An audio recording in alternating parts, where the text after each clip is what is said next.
This is going to be a starseed reading for the Draconian starseeds for October 2025.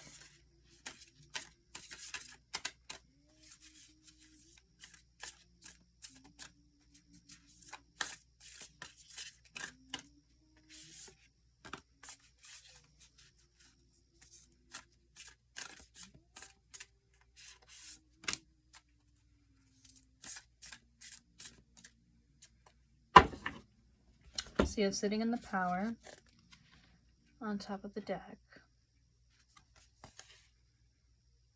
When learning to connect with the other side, it's essential that you make time to get to know your own spirit. If you've randomly pulled this card, then Spirit is calling you to take the time now and sit in your own power. It's time for you to consciously focus on your own inner light and tap into the unlimited spiritual power within you.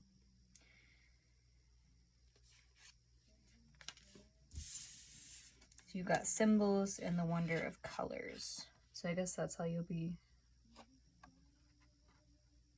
receiving your synchronicities this month.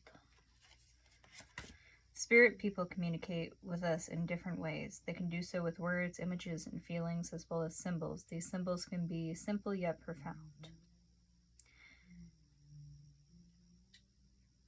Valuable information can be obtained from the spirit people with a single image. There's a familiar saying, a picture is worth 1,000 words. There are countless memories, images, symbols, signs, and learning experiences that we retain throughout our lifetimes.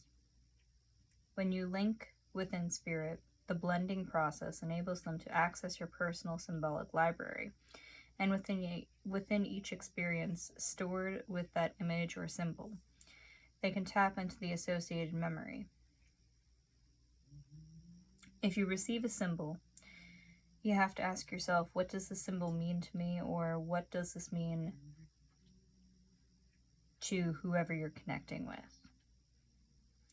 The more you ask these types of questions, the more you'll notice the same symbols appearing that have a similar association. The wonder of colors.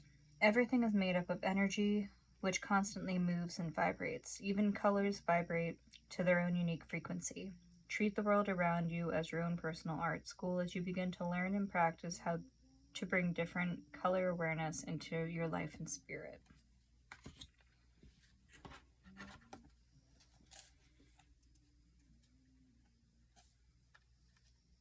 Okay.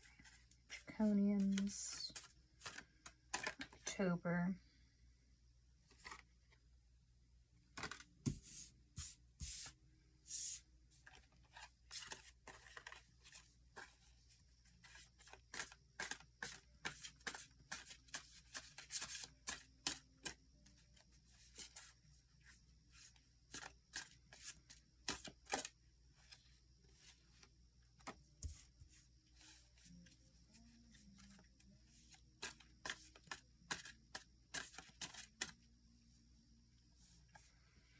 Okay.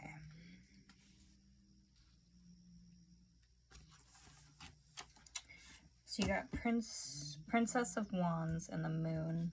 So there is a full moon in Aries, I believe, on October 6th, I think. Full moon in Aries on October 6th, new moon in Libra on October 21st. So I don't know if that pertains to you.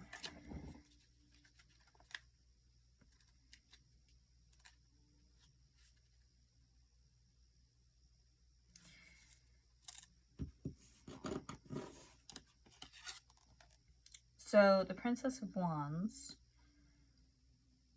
the earthy part of fire, or the irresistible chemical attraction of the combustible substance.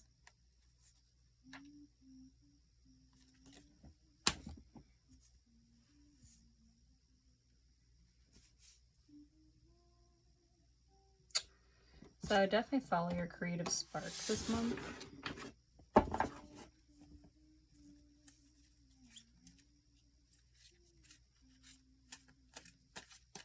And stay grounded, but like, don't stay too grounded, if that makes sense.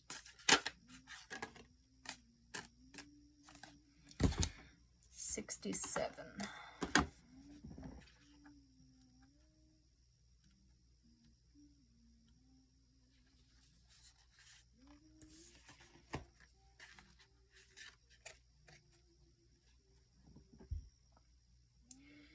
Disconnection. If you have drawn the sigil, your disconnection is what you are not seeing. The hardest part about disconnection is that when you are using disconnection as a coping mechanism, you feel relief. You no longer feel the tension of the conflict and feeling of separation that was occurring before you disconnected.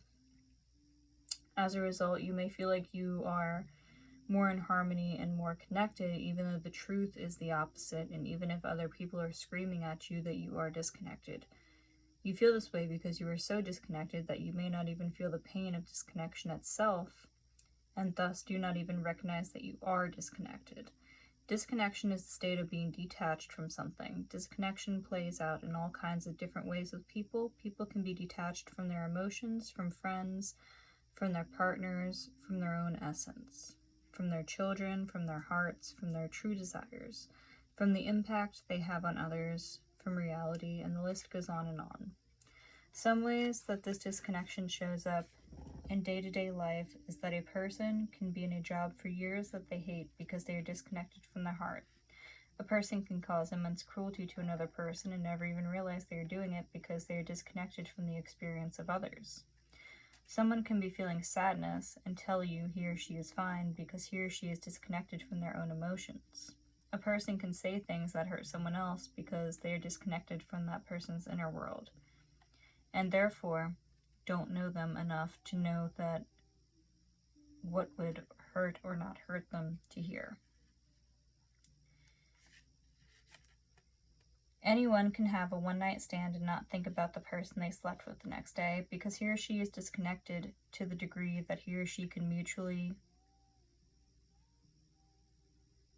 continue on with no emotional connection. A person can encounter synchronicities and magic and rationalize every one of them because he or she is disconnected from the spirit underlying the matter of this world.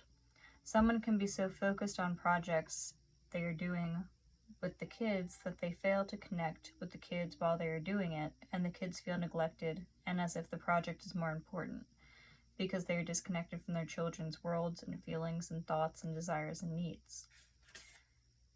A person can do things in a certain way and have no awareness about why they are doing it because they are disconnected from their own childhood.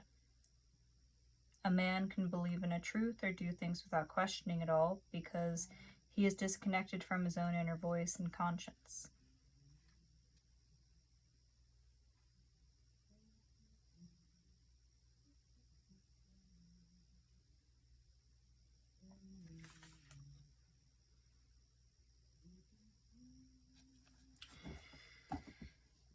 So you're using the energy of the Princess of Wands to connect.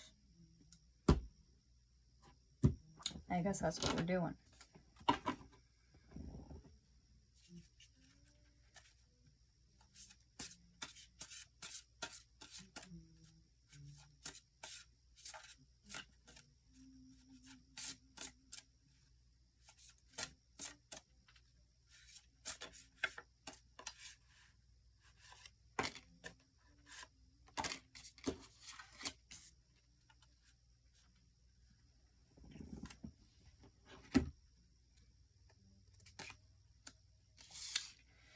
Okay, so you have Lilith on top of the deck.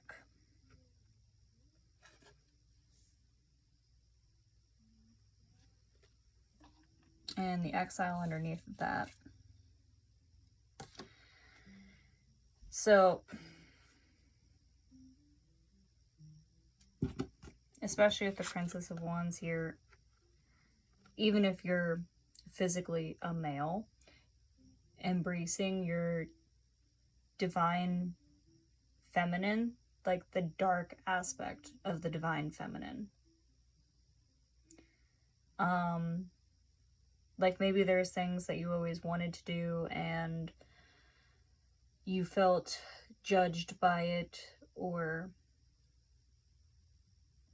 something of that nature. Embracing your true self and freeing your divine feminine by connecting with the dark aspect of the divine feminine.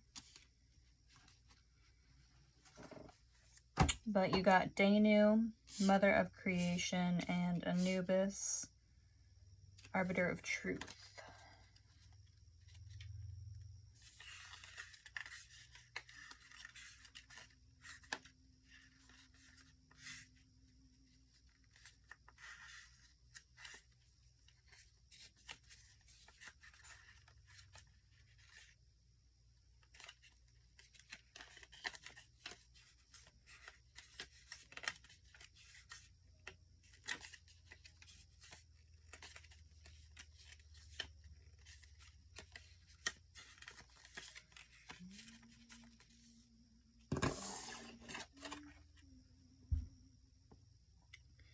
Danu is the mother goddess of creation in Anwen, and all of the fair folk are descended from her. She supports all creative pursuits and typifies the benevolent mother principle of fertility, wisdom, creativity, and abundance.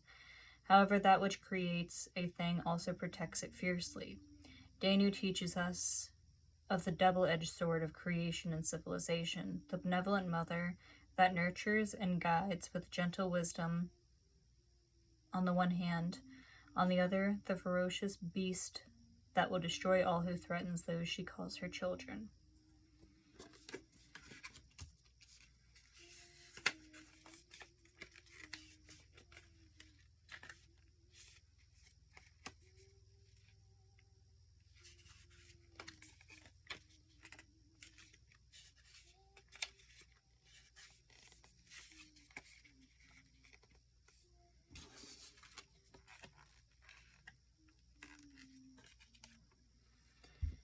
Anubis. While Osiris is the master of duat, no figure is more associated with its purpose than Anubis. He is the arbiter of the trials, the final judge, and the guardian of the sacred tombs. In the trials, he weighs the hearts of the dead against the feather known as truth, even-handedly pronouncing the judgment of the scales upon each petitioner. Anubis preserves that which must not be forgotten and serves as a reminder that when we are called upon to give judgment, it is a matter of truth rather than inclination. Neutrality and duty are called for rather than yielding to one's passions.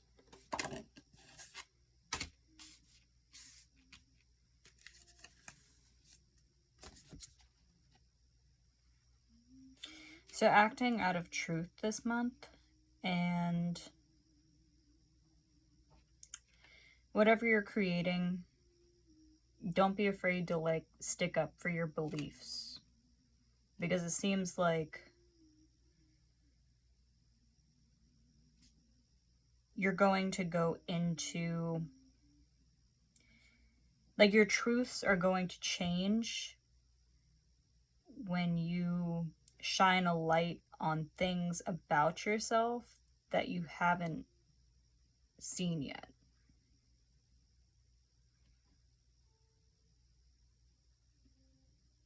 And it's not something to really be afraid of or ashamed of. When you see something new about yourself, instead of just being turn the page back to something that you're comfortable with, keep turning the pages and don't be afraid to ask questions, which is kind of the whole point of sitting in the power.